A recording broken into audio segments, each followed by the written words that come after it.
Lockdown पर एम्पार्ड समिति की बैठक आपको बता दें जारी है। गृह सचिव की अध्यक्षता में ये बैठक चल रही है। बैठक में लॉकडाउन के एग्जिट पॉलिसी पर चर्चा की जा रही है। 4 मंत्रालयों के अधिकारी भी इस बैठक में शामिल है। बैठक में नीति आयोग के अधिकारी मौजूद है। नागरिक उड्डयन मंत्रालय, कृषि मंत्रालय, उद्योग मंत्रालय के अधिकारी भी शामिल है। तो लॉकडाउन पर एम्पार्ड समिति की बैठक जारी है। ये बैठक कई मायनों में खास मानी जा रही है। 4 मंत्रालयों के अधिकारी भी इस बैठक में शामिल है। और आपको बता दें कि कोरोना के कहर के बीच में लगातार, चाहे केंद्र सरकार की बात करें या फिर राज्य सरकार की बात करें, लगातार एक्टिव है। लॉकडाउन के एग्जिट पॉलिसी पर जो बैठक चल रही है उसमें इस पर भी चर्चा हो रही है। और अब देखने वाली बात यह होगी कि इस बैठक में लॉकडाउन को लेकर के क्या कुछ और बातें निकलकर आ पाती है। तो जहां पर देश दुनिया में कोरोना से हाहाकार मचा है, लोग खौफजदा है और यहां तक कि कई देश इसकी चपेट में है, लेकिन लगातार आपसे न्यूज 18 भी अपील करता आ रहा है कि अपनी समझदारी अपनाते हुए जागरूकता के साथ अपने घरों में रहिए, अपने लिए, अपने परिवार के लिए और अपने देश के लिए सुरक्षित रहिए।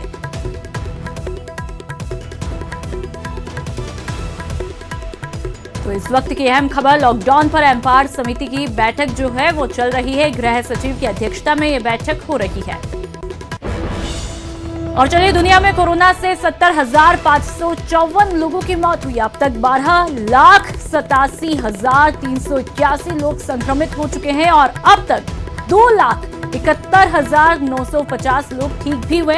हालांकि ये थोड़ी राहत की खबर है। इटली में अब तक 15,887 की मौत हुई है। तो वहीं स्पेन की बात करें तो यहां पर 13,055 लोगों की जिंदगियां कोरोना के चलते खत्म हुई है। तो वहीं अमेरिका में बात करें तो 9,624 लोगों की मौत यहां पर भी हो चुकी है।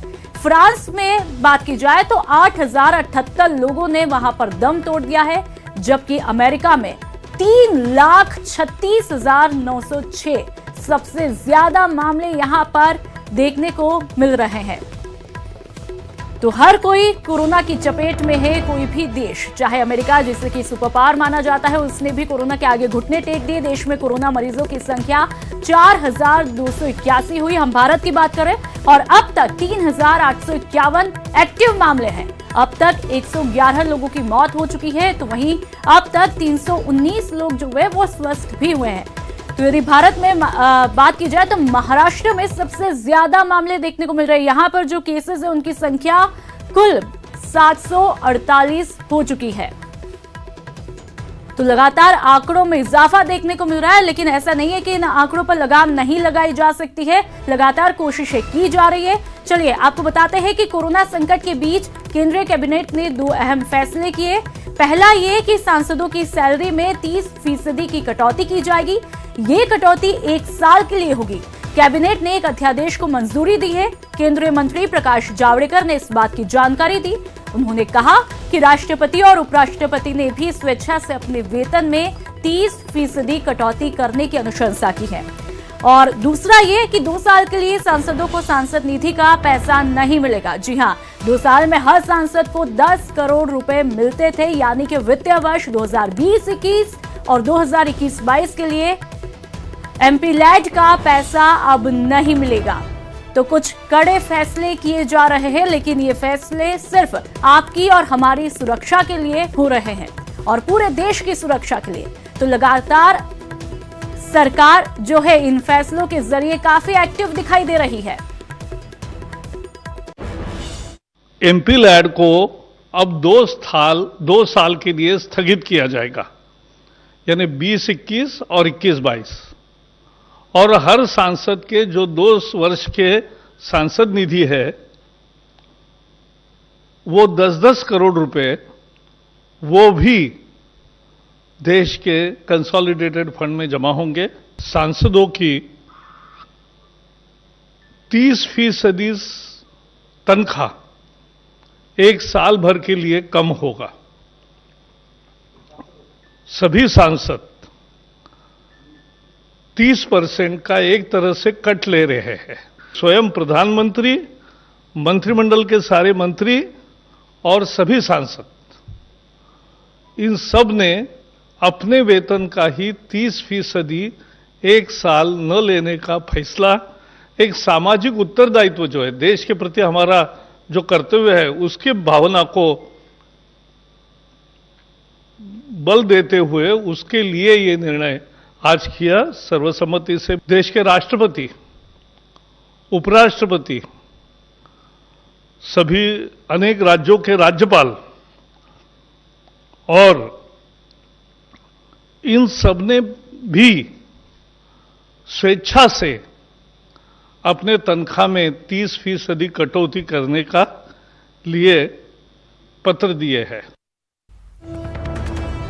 तो आपको बता दें कि कोरोना पर स्वास्थ्य मंत्रालय का भी बयान आया है। देश भर में खाने की जरूरत पूरी कर रहे हैं। उन्होंने ये बात कही, खाने की जरूरत के सामान की कोई कमी नहीं है।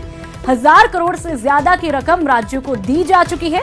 76% मामले पुरुषों से जुड़े, 24% जो है महिलाओं में है और 47% मरीज जो है 40 साल से कम उम्र के हैं।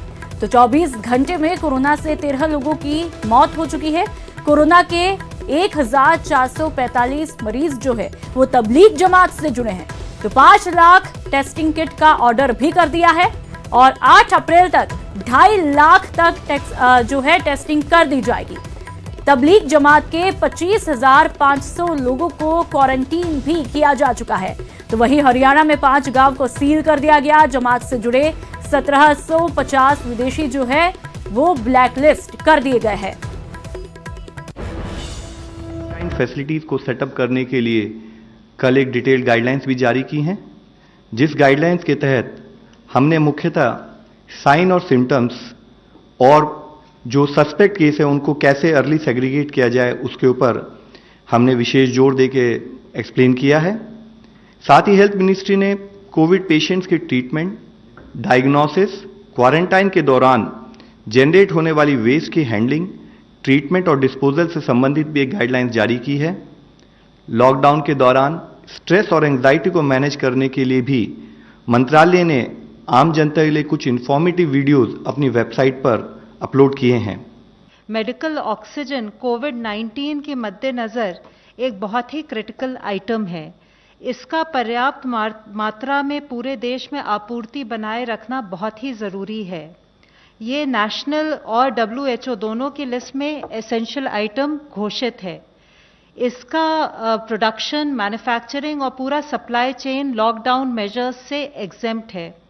इस चीज़ को रीइटरेट करने के लिए आज होम सेक्रेटरी ने फिर से राज्य सरकारों को पत्र लिखते हुए मेडिकल ऑक्सीजन का महत्व बताया है और इसका पूरा सप्लाई चेन सुचारू रूप से चले, इसके लिए भी उनको दिशा निर्देश दिया है।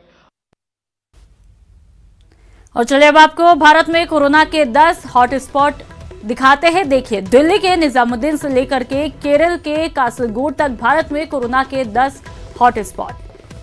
दिलशाद गार्डन दिल्ली का और साथ ही भिलवाड़ा राजस्थान का जो भिलवाड़ा है वो भी हॉटस्पॉट घोषित कर दिया गया है।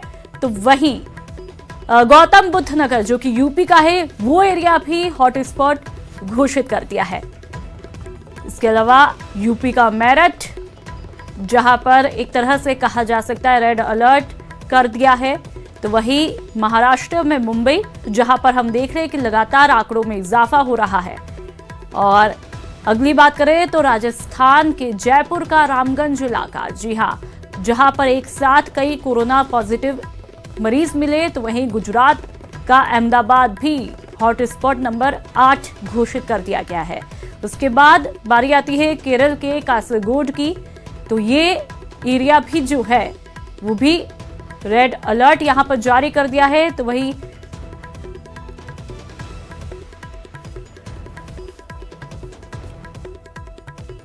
चलिए बढ़ते आगे, एक नजर देश भर के अब तक का हाल देख लेते हैं। क्या कुछ आज खास बातें रही। सांसदों की सैलरी में 30% की कटौती की गई। 2 सालों के लिए सांसद निधि भी खत्म की गई। राष्ट्रपति, उपराष्ट्रपति भी अब वेतन कम लेंगे। पीएम ने देशवासियों से 5 आग्रह आज किए हैं। राशन, फेस कवर, आर्थिक मदद करने के आग्रह किए। और देश भर में अब तक 4,281 मामले सामने आ चुके हैं। और अब तक देश में 111 लोगों की मौत हुई है, तो वहीं 319 मरीज जो है वो ठीक होकर लौटे हैं। तो ये एक पॉजिटिव न्यूज है।